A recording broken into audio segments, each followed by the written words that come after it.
Hi everyone, and I today in this video I'll be solving question number 8 from exercise 5.1 guys, and chapter हमारा continuity and differentiability. Let's start guys. First of all, 8 question था हमारा.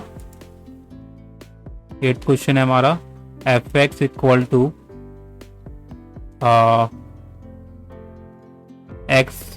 x का mode upon में x and 0 है दूसरी value.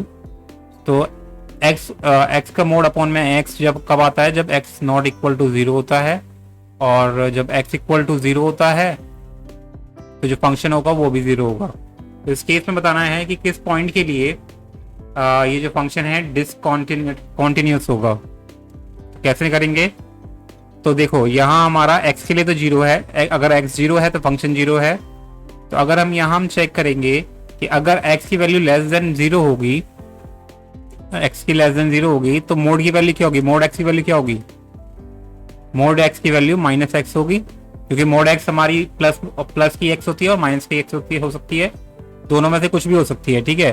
तो इस case में हम जब x इक्वल टू x 0 होगा लेस देन से, देन जो मोड ऑफ x होगा वो क्या होगा हमारा? Minus x. और जब x ग्रेटर देन 0 होगा तो जो मोड ऑफ x होगा वो हमारा प्लस x होगा.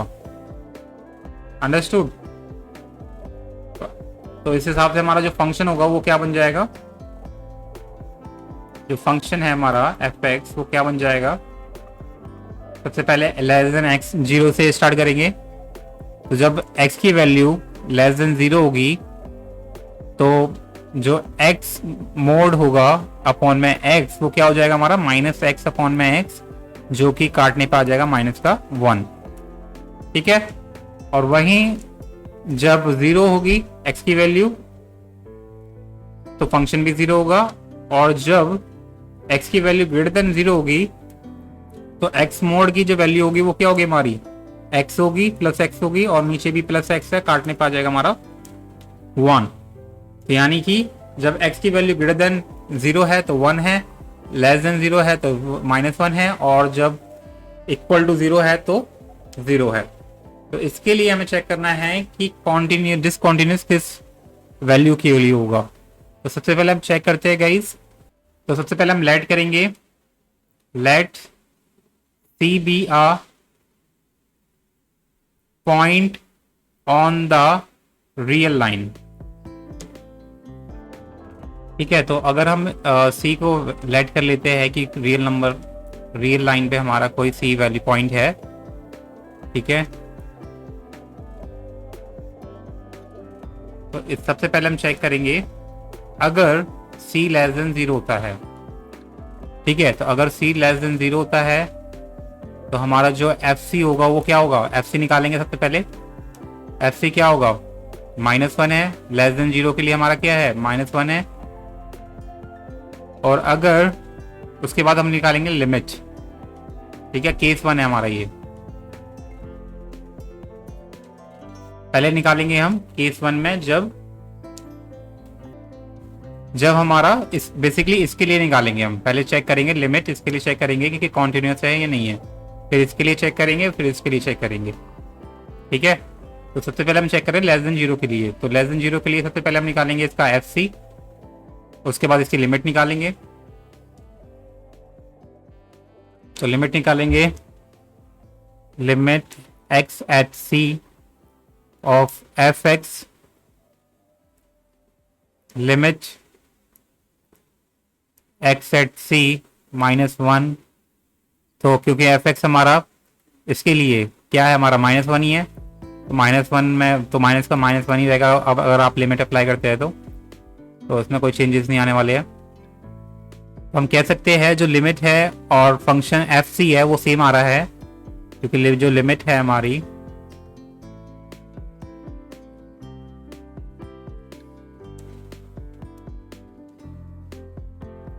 लिमिट ऑफ एफ एक्स वो बराबर आ रहा है हमारा एफ सी के. तो हम बोल सकते हैं जो फंक्शन है हमारा F is continuous at all point all point अगर x जो है हमारा लेस देन 0 है, अगर पॉइंट 0 से लेस देन है तो सारे सब पॉइंट के लिए क्या हमारा कॉन्टिन्यूस है। हमें निकालना है डिसकॉन्टिन्यूस के लिए। तो अब केस टू चेक करेंगे जब x हमारा इक्वल टू 0 होगा, यानी कि क्योंकि हम यहाँ जो x है उसे हम c मान के चल रहे हैं, ठीक है, c लेट करके चल रहे हैं,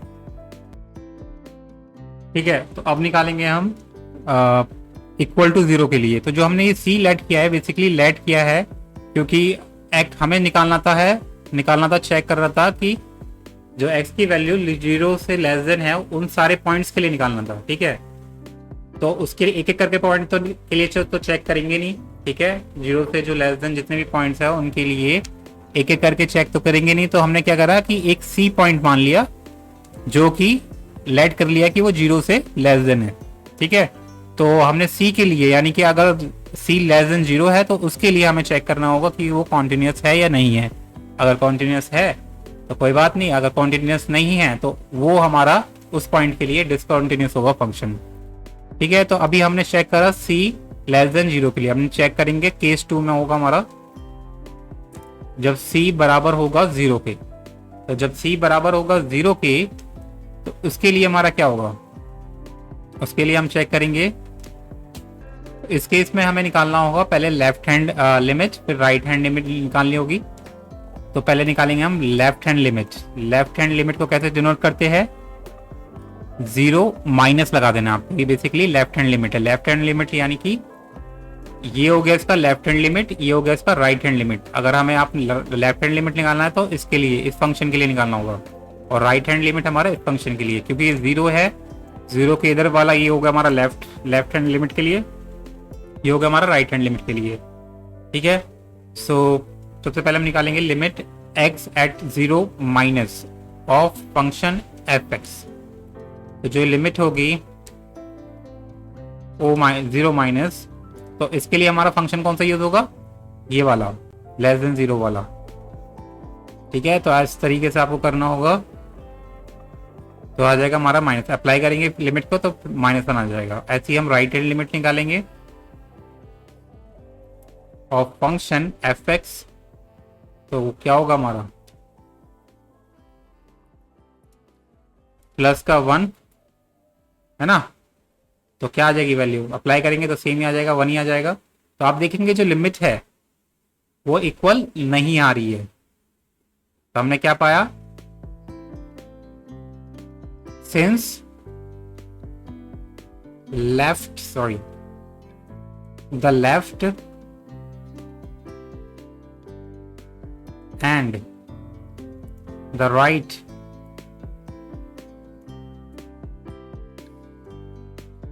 limit of function fx at x equal to 0 do not coincide, यानी कि इक्वल नहीं है। तो आपको इस तरीके से लिखना होगा coincide, do not coincide। So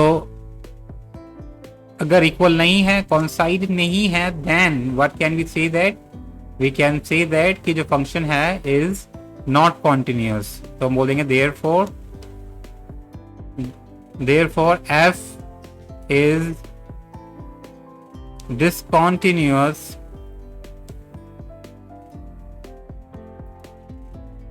eight x equal to 0, ठीक है। अब चेक करेंगे हम x c की वैल्यू ग्रेटर देन 0 के लिए। c की वैल्यू केस थर्ड, इसमें जब c की वैल्यू होगी वो ग्रेटर देन 0 होगी।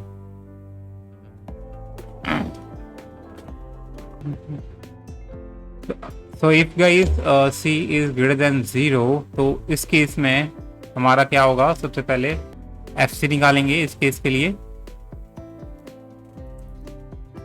तो fc क्या होगा, तो इसके लिए हमारा फंक्शन कौन सा यूज होने वाला है, हमारा इसके लिए फंक्शन यूज होगा नीचे वाला, ये वाला, यानी कि 1 वैल्यू यूज होगी। तो fc क्या होगा हमारा 1 ही आएगा।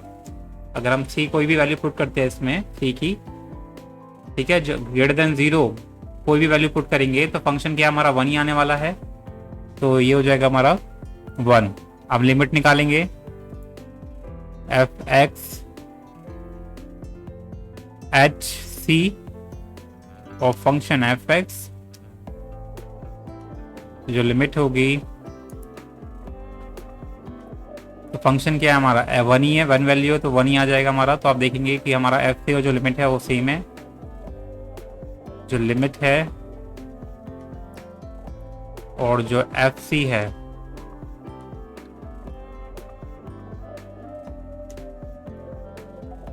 वो इक्वल है, तो हम बोल सकते हैं देयरफॉर एफ, सॉरी देयरफॉर तो लिखा ही नहीं, देयरफॉर जो एफ है is continuous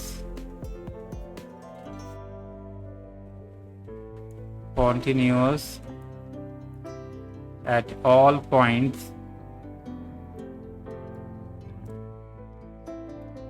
x such that x is greater than 0, and hence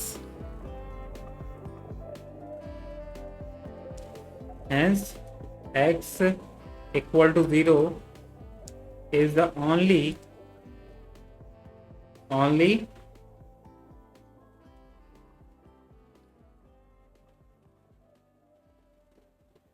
point of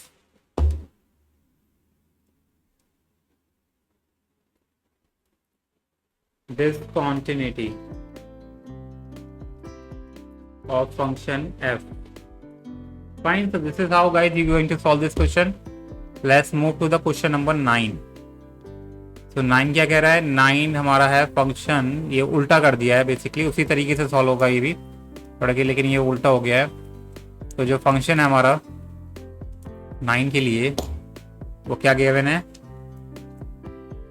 कि जो मोड है वो गाइस आ गया है नीचे, and if x is greater than, sorry x is less than 0, और -1 होता है if x is greater than और इक्वल टू 0। तो देखो अगर x की वैल्यू लेस देन 0 है तो मोड x की वैल्यू क्या होगी हमारी, -x ही होगा, जैसे कि पिछले क्वेश्चन में किया था हमने। तो हम बोल सकते हैं जो हमारा फंक्शन है उसे रीराइट करेंगे तो क्या हो जाएगा, हो जाएगा हमारा x अपॉन में -x, यानी कि -1 if x is less than 0, और -1 यहां भी आ रहा है if x is greater than 0। तो आप देखेंगे कि x की हर वैल्यू के लिए जो फंक्शन है वो -1 ही आ जा रहा है। तो हम बोल सकते हैं, इसे हम और अच्छे से तरीके से लिख सकते हैं कि जो हमारा फंक्शन है वो -1 है for all value of x belongs to real number. ठीक है, ये साइन होता है फॉर ऑल के लिए। तो फॉर x की हर वैल्यू के लिए जो फंक्शन है हमारा -1 है। तो इसके लिए हम क्या चेक करेंगे, सबसे पहले हम निकालेंगे इसकी लिमिट्स। तो अगर हम चेक, क्योंकि अब देखो x की सारी वैल्यू के लिए निकालना है, तो x की सारी वैल्यू के लिए हम क्या करेंगे, एक वैल्यू लेट कर लेंगे c, जो कि रियल नंबर हो कोई भी। ठीक है, जैसे कि पिछला क्वेश्चन किया था, क्योंकि हर एक वैल्यू के लिए तो चेक करेंगे नहीं, x में हमारे x कुछ भी हो सकता है, greater than 0, less than 0, equal to 0। तो इसलिए हमने एक c वैल्यू लेट कर लिया है जो कि रियल नंबर है, क्योंकि x हमारा जो है सारी वैल्यू रियल नंबर में आती है। ठीक है, बिलोंग करती है। तो सबसे पहले हम निकालेंगे इसकी लिमिट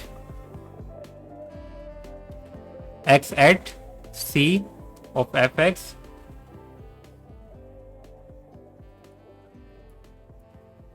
तो फंक्शन क्या है हमारा, -1 वैल्यू है, अप्लाई करेंगे लिमिट तो -1 ही आएगा, कुछ चेंज नहीं होने वाला है क्योंकि x है ही नहीं इसमें वेरिएबल।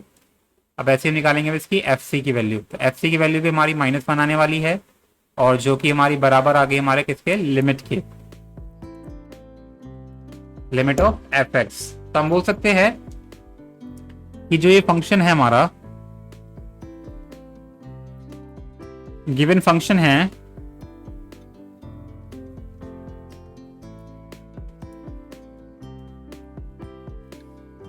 वो क्या है, एक कॉन्टिन्यूस फंक्शन है for all value.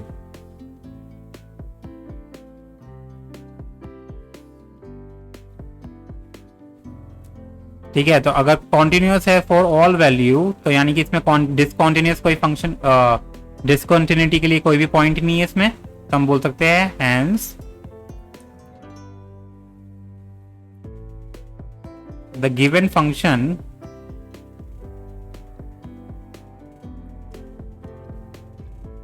Has no point of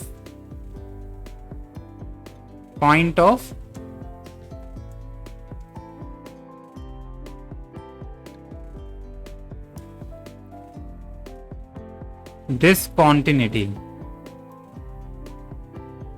ठीक है, so yeah this is how guys you are going to solve this question. ऐसे ही गाइस हम 10th क्वेश्चन भी सॉल्व कर सकते हैं। Let's solve the 10th question as well. तो फंक्शन हमारा दे रखा है 10th क्वेश्चन में fx क्या है हमारा, x प्लस 1 है अगर x की value greater than and equal to 1 है, x स्क्वायर 1 है, x स्क्वायर प्लस 1 है इफ x की वैल्यू लेस देन 1 है। तो अगेन वही तरीका सॉल्व, उस तरीके से सॉल्व करेंगे। तो फिर पहले हम क्या करेंगे, लेट जो c है B a point on number line. ठीक है, नंबर और रियल लाइन।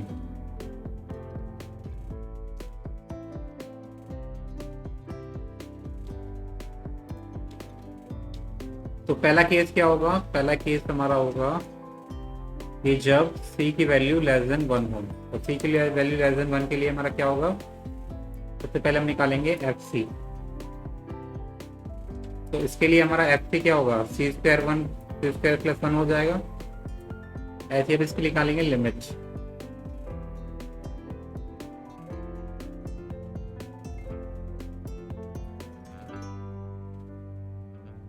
तो लिमिट निकालेंगे, फंक्शन क्या है fx होगा हमारा x स्क्वायर प्लस 1। अब इसमें लिमिट अप्लाई कर देंगे तो ये भी आ जाएगा हमारा स्क्वायर प्लस 1। तो आपने देखा कि जो हमारी लिमिट है वो बराबर आ रही है, लिमिट ऑफ फंक्शन fx बराबर आ रही है ft के। तो देयरफॉर जो फंक्शन होगा हमारा f तो क्या होगा, कॉन्टिन्यूस होगा।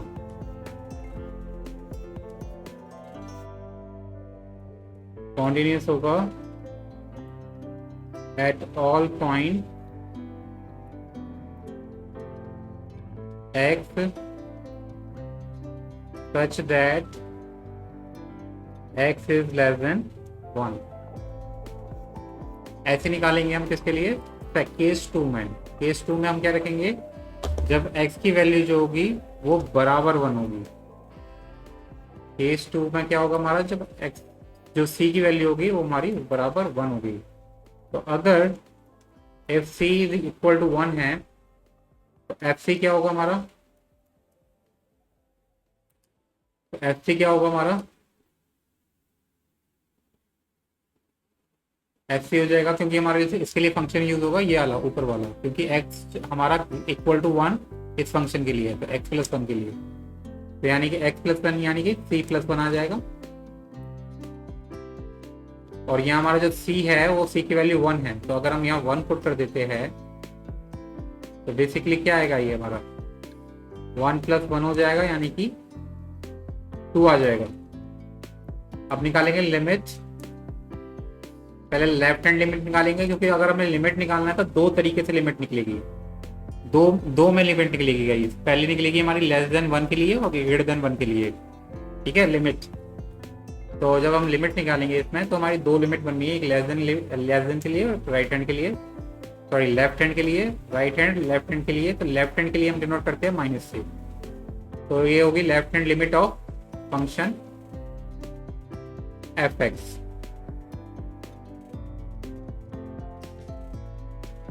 और फंक्शन क्या है लेफ्ट हैंड लिमिट के लिए, सी स्क्वायर माई प्लस 1 यानी कि x square plus 1, sorry x square plus 1। अगर हम इसमें लिमिट अप्लाई कर देंगे तो क्या हो जाएगा हमारा 1 स्क्वायर प्लस 1 यानी क्या आ जाएगा हमारा 1 प्लस 1 यानी कि 2। अब हम निकालेंगे राइट हैंड लिमिट, तो इसके लिए प्लस साइन लगाएंगे।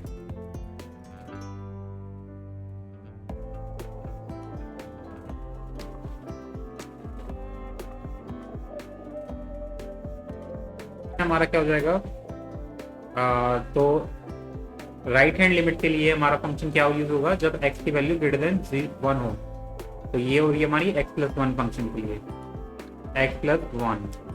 अब अप्लाई कर देंगे लिमिट, तो ये हो जाएगा 1 प्लस 1 यानी कि ये भी आएगा हमारा।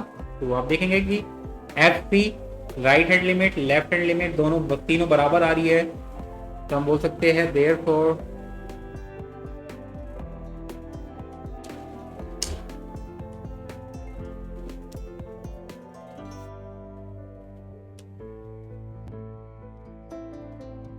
तो हम बोल सकते हैं जो लिमिट है एट x 1 और फंक्शन एफ एक्स तो बराबर है एफ सी के, तो देयरफॉर हम बोल सकते हैं therefore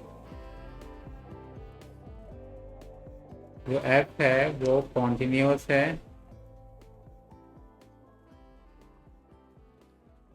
eight x equal to 0।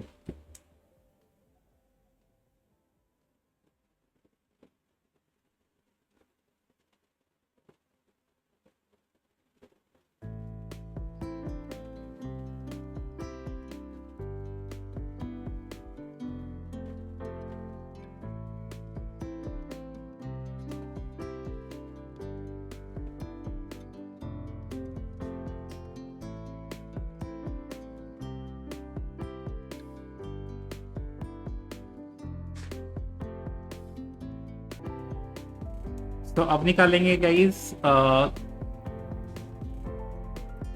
Greater than 1 के लिए, ग्रेटर देन 1 की वैल्यू के लिए, ठीक है।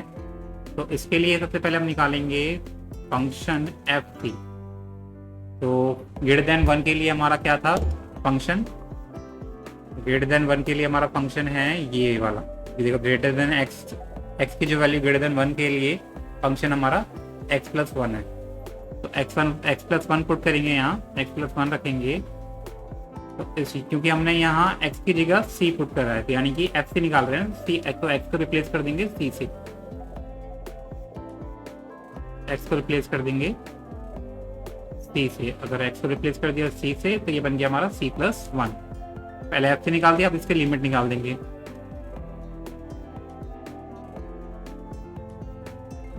तो लिमिट क्या हो जाएगी हमारी x एट c, लिमिट क्या होगी हमारे फंक्शन क्या होगा इसके लिए, फंक्शन होगा हमारा वही x प्लस 1, और लिमिट अप्लाई कर देंगे तो ये भी आएगा हमारा c प्लस 1। तो आपने देखा कि जो हमारा एफ सी है और जो लिमिट है वो सेम आ रही है, तो हम बोल सकते हैं देयरफॉर जो लिमिट है हमारी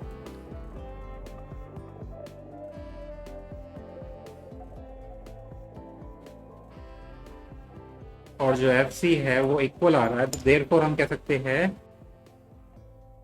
देयरफॉर जो हमारा फंक्शन है एफ इज कॉन्टिन्यूअस है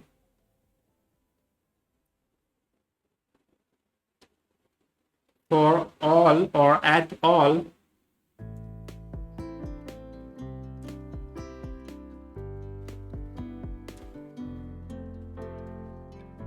points x such that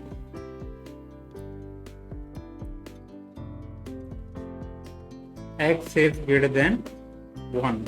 तो आपने देखा कि यहाँ भी हमारे फंक्शन में भी और इस क्वेश्चन में भी there is no point of discontinuity function f के लिए, तो हम बोलेंगे hence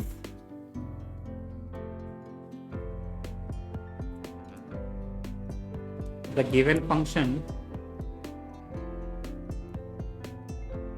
F has no point of discontinuity continuity. Fine, so this is how guys you're going to solve this question, and we have solved question number 10, and we have solved 3 questions in this video, and I think guys we will continue so we will solve the 11th and 12th in the next video guys. Till then bye bye, and ये video भी काफी लेंदी होगी. Let me सी 25 minutes की हो चुकी है, so I don't want to make it longer, so yeah, in the next video guys, like more video. Till then bye.